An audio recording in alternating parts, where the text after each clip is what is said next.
Good morning. Hey, just wanted to shout out to my friends this morning. So I'm making a video, but I stopped. So I just had an interaction with a gentleman at the store this morning. And so in the exchange of the money, he could not count it. And, it's only $3, $4 or 400 yen, whatever. But the issue is that he's obviously put off by the fact that I'm a foreigner. And even though I had already spoke Japanese to him, and my Japanese is good enough, he couldn't figure out how to tell me I was 10 yen short or whatever. And he just kept staring at the coins. So I separated the money into little bunches there and counted it out for him. And I said, oh, okay. And I threw out another 10 yen. And that was that. What's the issue? What am I talking about? What's my point?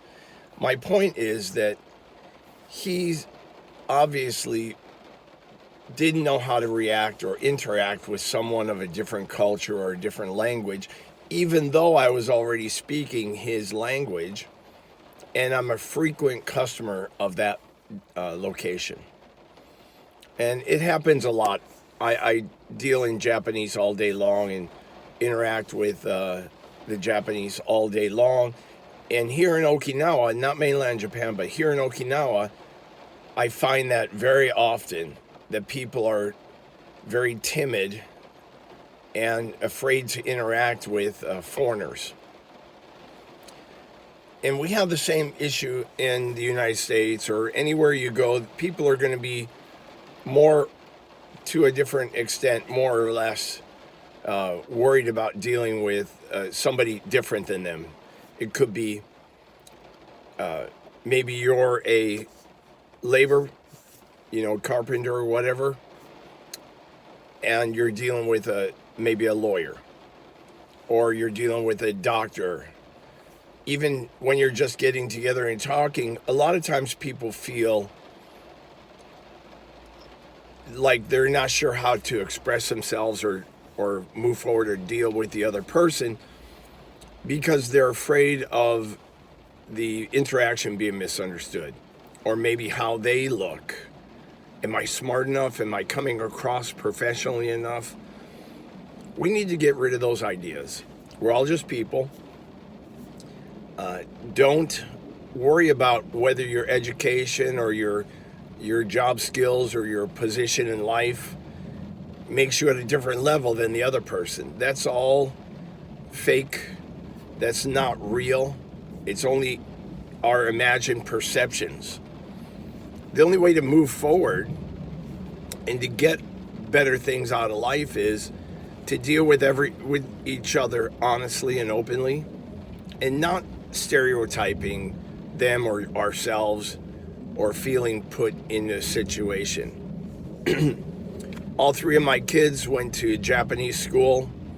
They speak and read, write all Japanese, but also I only spoke English in the home, so all three of my kids now work in international positions where they use both languages. In fact, my youngest daughter, our only daughter, is currently a college student in Texas studying to be a veterinarian, and she speaks very good English, and she's going to college and everything. And I always did my best to motivate my children to do the best, strive, work hard, and not think of themselves as a certain way, so they pigeonhole themselves into a certain kind of life.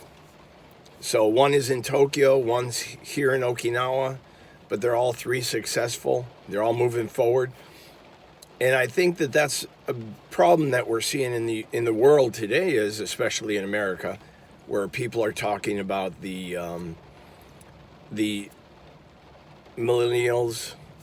Although I have utmost respect for millennials, I believe that they're very motivated and ingenious generation, but it's the same as every generation.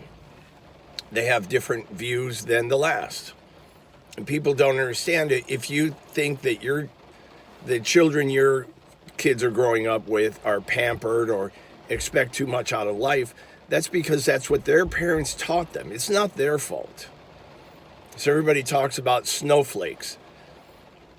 That's a derogatory term, but they were taught to be a certain way. They were taught what to expect out of life. So when you baby your children and give them everything, and then when they continue that philosophy or way of thinking through the rest of their life, don't blame them. It always goes back on how they were trained. Now, society has a big part in that, but the way to correct that or move forward or improve it is to instill these better ideas or these different ideas, whatever your perspective is, as to self-responsibility. And that's pretty much my message today, is in a roundabout way, I got to it. It's about self-responsibility. You don't like where you are in life, you can move forward. If you don't like the money you're making or where you're living or the job or the relationships, I'm not saying you shouldn't break your relationship. If you have a relationship, we're not talking work, we're talking wife or whatever, your personal relationships, you made them for a reason, typically. You should examine the reason and work on that, not throw it away. We're too disposable in this society these days. Work on fixing the situation.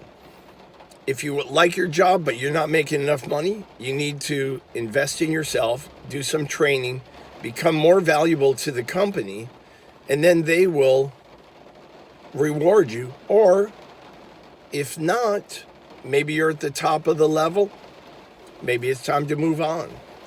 I always say it's more important to have multiple streams of income. So if that means you're playing in stocks or bonds or investing, that's great. Each one of these are different streams of income, but also explore the idea of a side hustle.